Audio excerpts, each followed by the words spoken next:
Hey y'all, so we're back reading Black Marxism. We are on chapter 11, Richard Wright and the Critique of Class Theory. I got a microphone. Let me know if it works. If it doesn't work, I'm gonna be mad. And this section is called Blacks as the Negation of Capitalism. And this is a very short section, so before we start, I do want to talk about this book. It is called Runaway Slaves, Rebels on a Plantation by John Hope Franklin and Lauren Schroedinger. And I think that this book pairs very well with section 2 of Black Marxism, which discusses the roots of Black radicalism, and it talks about different ways in which enslaved people resisted, whether it is lying out, slowing down production, um, passing as free, reading and writing, abortion. And as it relates to abortion, I have this website open. It's called Center for Masons Legacies. Sorry, just opening it up. So this is what it looks like. Okay, you're gonna scroll down. It's gonna be this first one right here. It's Partus Sequitur Ventrum. I don't speak Latin, girl. I'm gonna open it up. I already opened it up. So Partus Sequitur Ventrum, that which is born follows the womb. It was established as law in Virginia in 1662. This law broke from the British custom of patrilineal heredity. It made enslavement a function of maternal inheritance, thereby perpetually enslaving children born to enslaved mothers. So, like, reproductive autonomy is heavily tied into like slavery and freedom. Enslaved women would perform abortions, and they were also criminalized for performing abortions. And this this particular website, goes into details about that. And obviously, these types of implications still impact Black women to this day. The legacies of slavery are baked into Black maternal health outcomes, and its implications continue to reverberate. Today, of the 3.7 million births annually in the U.S., births by Black women account for 15%, roughly 550,000, but make up over 35% of the maternal deaths. Um, okay, so we're gonna move on and go ahead and start. I hope all is well. Sorry for the lighting, girl. I had to re-record this. So, Blacks as the Negation of Capitalism. For Wright, it was not sufficient for Black liberation that his people come to terms with the critique of capitalist society. He had observed, Marxism is but the starting point. No theory of life can take the place of life. As a critique of capitalist society, Marxism was necessary, of course, but it was ultimately an internal critique, meaning that Marxism is born from European thought and racial capitalism is born of European thought, so it's just a critique, it's not a negation, right? The epistemological nature of historical materialism took bourgeois society on its own terms, that is, presuming the primacy of economic forces and structures. As such, the historical development of feudalism from the bourgeoisie as a class served as a logical model for the emergence of the proletariat as a negation of capitalist society. Wright appeared quite early to have understood this thesis as a fundamental error in Marxist thought. Even as early as 1937, he had begun to argue that it was necessary that Blacks transform the Marxist critique into an expression of their own emergence as a negation of Western capitalism. Wait, wait.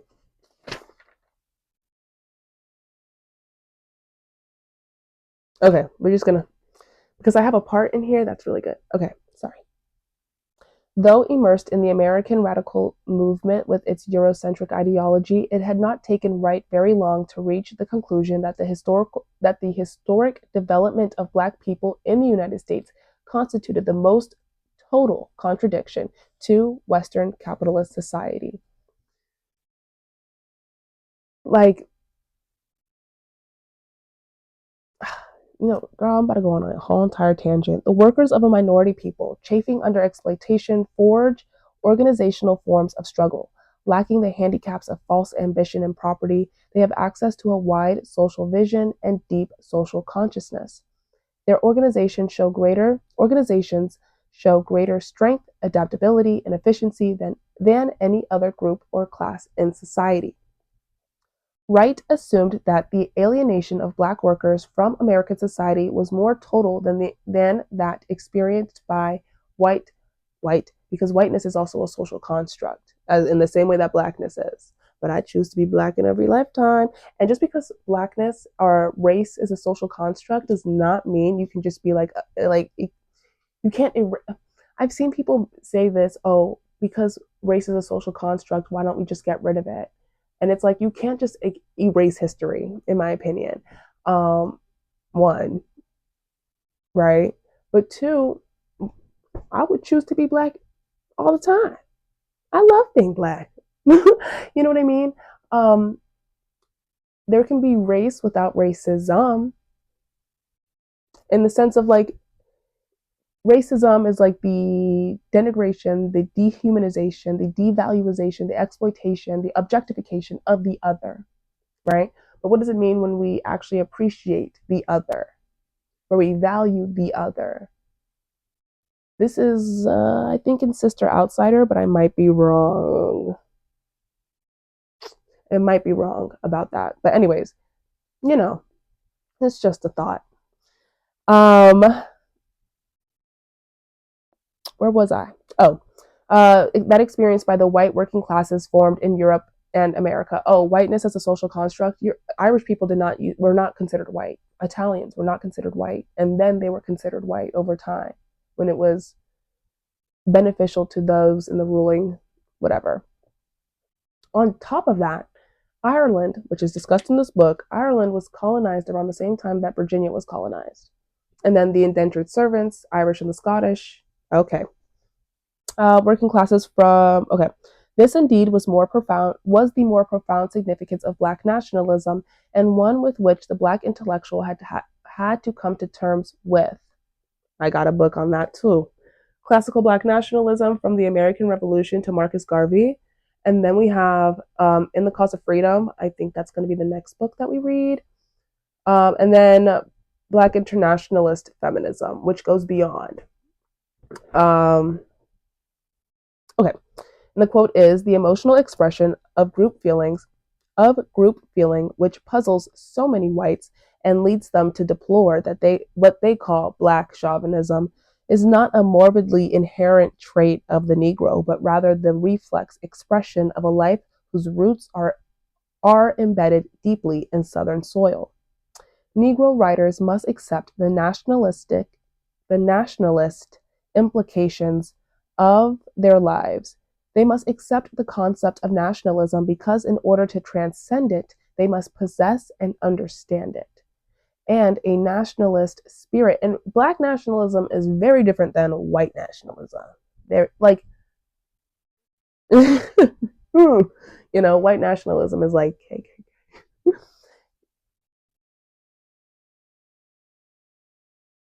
right, right. And okay. Um, where we went. Then, okay, oops. And a nationalist spirit in Negro writing means a nationalism carrying the highest possible pitch of social consciousness. It means a nationalism that knows its origins, its limitations, that is aware of the dangers of its position, that knows its ultimate aims are unreasonable within the framework of capitalist America, a nationalism whose reasons for being lies in the simple fact of self-possession and in the consciousness of the interdependence of people in modern society. Wright's argument and its language strongly suggest the elements within the party with which he was in ideological conflict. In using the phrase black chauvinism, its second element being a term used most frequently within the party as a more objective interpretation for what was commonly referred to as nationalism, Wright designated his first target, white Marxian ideologues. His second target, oh, dang, girl, I just looked this word up. I told you I'm re recording this. My sister started yelling, and I was like, oh my God, girl. But I didn't say that to her, obviously. That would be rude of me. Hold up. No, but sometimes when I re record, I go by much faster. It's like uprooted. Deracinated. Deracinated. Did she? I think my sister slipped. Deracinated. Deracinated, meaning uprooted from one's natural, geographical, social, or cultural environment. Oh, I think she slipped. Wait. Stop. Wait. No. Wait. Oh, much better. Much better. Much better.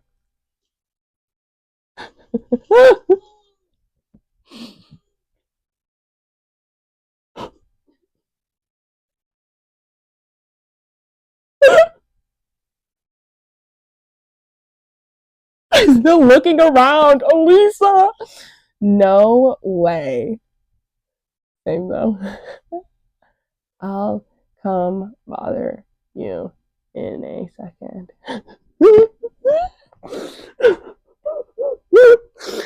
Oh my god. Oh my god. Oh my god. Deracinated. Uprooted. Deracinated Black intellectuals were addressed as the recipients of a new history.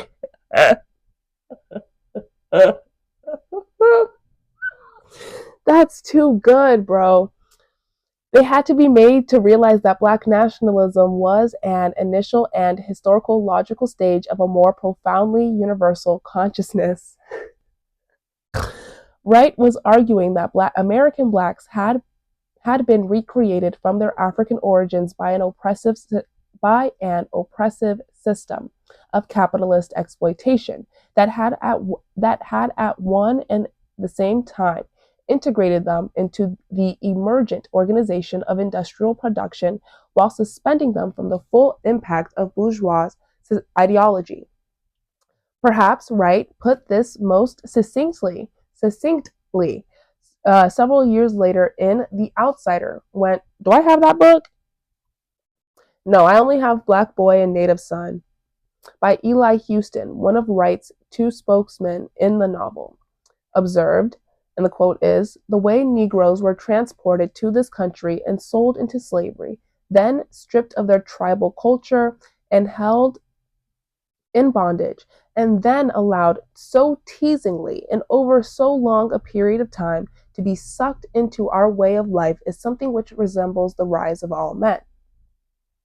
They are outsiders, and they're going to be self-conscious. They're going to be gifted with a double consciousness, and that is discussed by W.E.B. Du Bois in The Souls of Black Folk. And I think Black internationalist feminism talks about it. I think, or Black Feminist Thought by Patricia Hill Collins, which talks about being Black, not only Black, but also being a woman. Double-edged sword, baby. For being Negroes, they were going to be both inside and outside of our culture at the same time. Negroes will develop a unique and specifically defined psychological types. They will become psychological men, like the Jews. They will not only be Americans or Negroes, they will be centers of knowing, so to speak.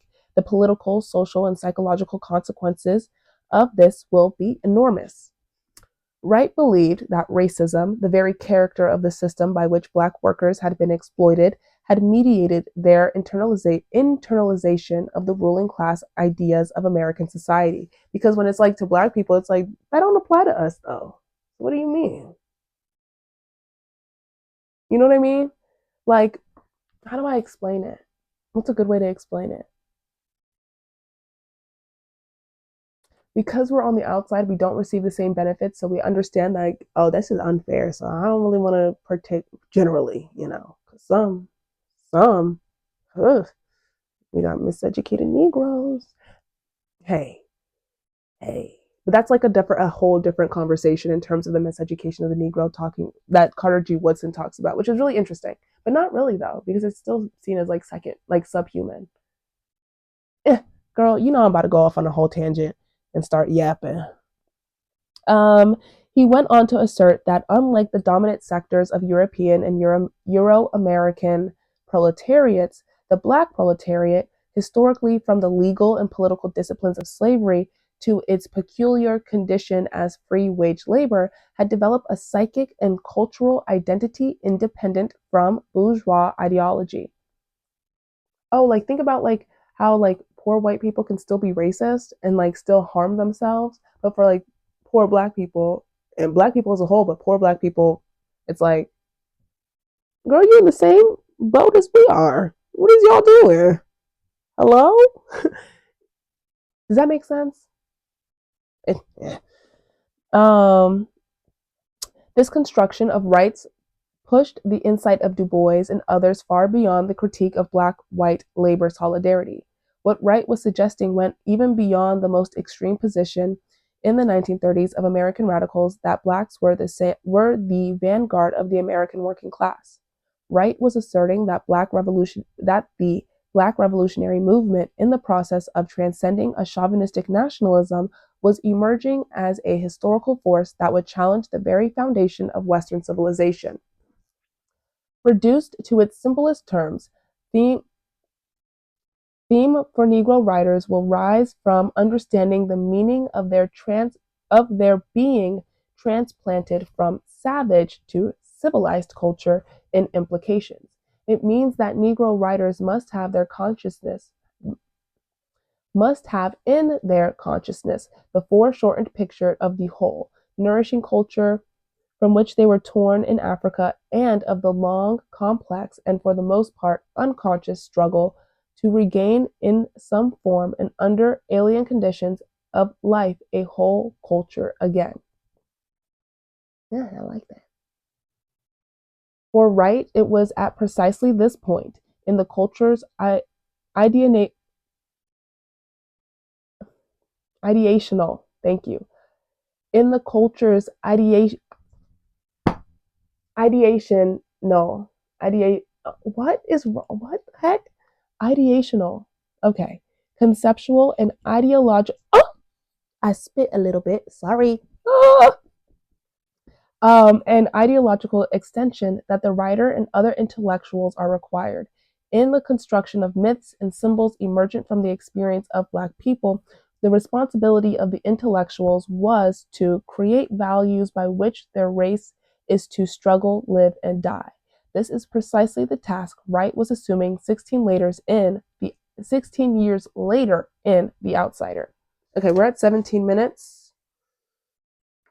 Ah, well, this one's 3 pages. We'll just finish that one then. We'll finish that one later then. Later. And let me tell you a little. Hold on. Okay. Since we're only at 17 minutes, what's it gonna hurt? Like, listen to some of these parts, girl. Indeed, the entire system. This is from page 150. This one's about slave catchers and think about it in relation to what's going on right now with ICE. Indeed.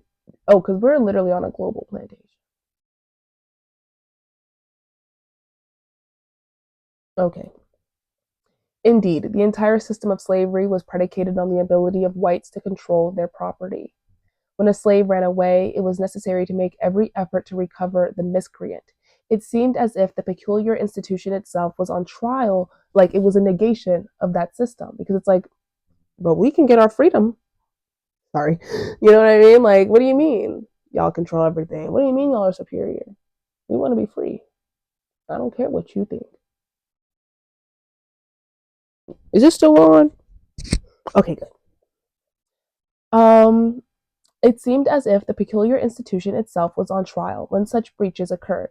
To control slaves, masters established rules and regulations on each farm and plantation, but they were also aided by an elaborate system of state and local laws, patrols, militia, vigilance committees, and individuals. As time passed, a sophisticated system evolved to assist slaveholders in recovering their lost property, a system that included slave catchers, patrols, traders, like Traders, not like traitors, sheriffs, constables, jailers, justices of the peace, judges, and other state and local officials to meet new exigencies The laws were revised and the duties of persons involved in the process were clarified. Um, so that's one part. This book is so good, girl.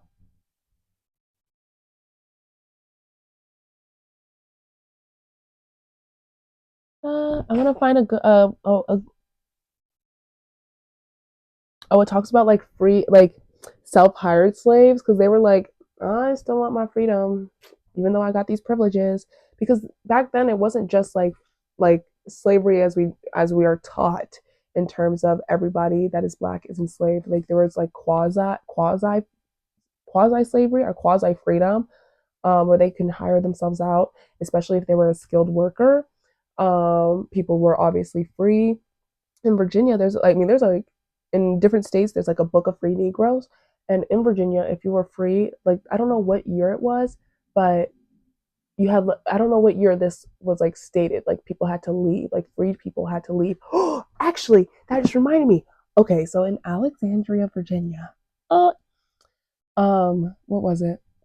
There was a town established a couple years after the Haitian Revolution. Ooh, ooh, okay. And they called it Haiti, um, in recognition of the freedom that Haitians fought for and took, right, with the Haitian Revolution of 1804. Isn't that really cool? In Alexandria, Virginia, right? Um, and they hated it. They hated it. They hashtag they, right? Oh, okay. Oh, here's another one. Slaves who pressed for better treatment by lying out often did so, like Major and the unnamed Alabama man, to effect im- improvements in their family circumstances. Of course, thousands of slaves ran away to be near loved ones or to try to follow them to distant parts, but this was different. This was an attempt to influence the action of the owner or to change a decision once had been made. Think about that in relation to boycotting. The roots of Black radicalism. Hey, um, living near or with a spouse, keeping one's children, preventing the sale of loved ones, being able to visit relatives and family members were matters of utmost importance. Um, okay, this book is really good. I'm telling you, girl, it is really good. Oh, like they also were protesting, like so lying out, this could range from leaving for short periods with every intention of returning to leaving for long periods with gangs of runaways who pillaged and looted the neighborhoods. Lying out tested the owner's patience to a much greater degree than did mere truancy and was usually dealt with more harshly. Slaves who laid out often lived by fishing, hunting, stealing, trading, and looting. Sometimes they stayed near relatives or friends or hid in quarters on neighboring plantations. They encamped near towns and cities, along rivers and streams, or in dense forests and swamps. They stayed alone in small groups and sometimes in large bands. Um,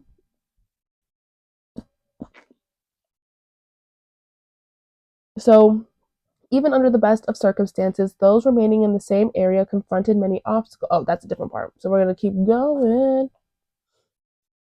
Oh, okay. Indeed, the evidence suggested that violent resistance among runaways and other slaves increased during the 1840s and 1850s. And then think about this 1840s, 1850s. My papa's mom was born in 1896. Her mom, I think it was 74, and her mom, let me open it up actually.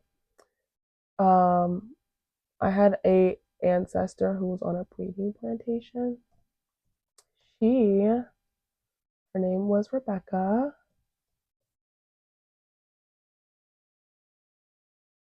Do I know how to spell? Probably not.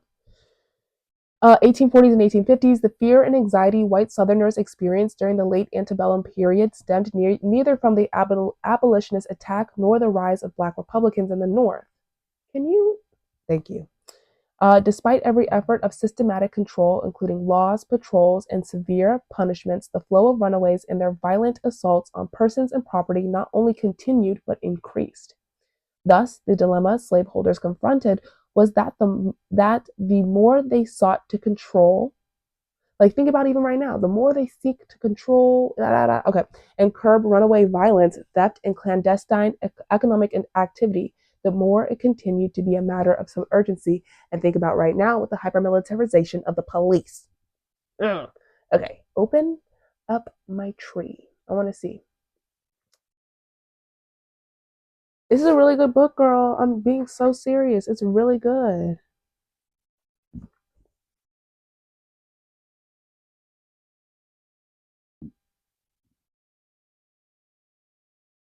I'm so hungry right now.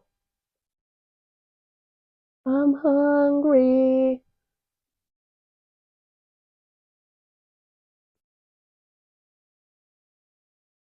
Collective resistance. Ooh. Violence as it. I'm so hungry. Violence and defense of freedom. Okay, we're gonna zoom in. Rebecca Hall. She was born 1852. Then we have Nellie. She was born 1816. My papa's grandmother, born 1852. Her mom, born 1816. I'm still finding more information. Um,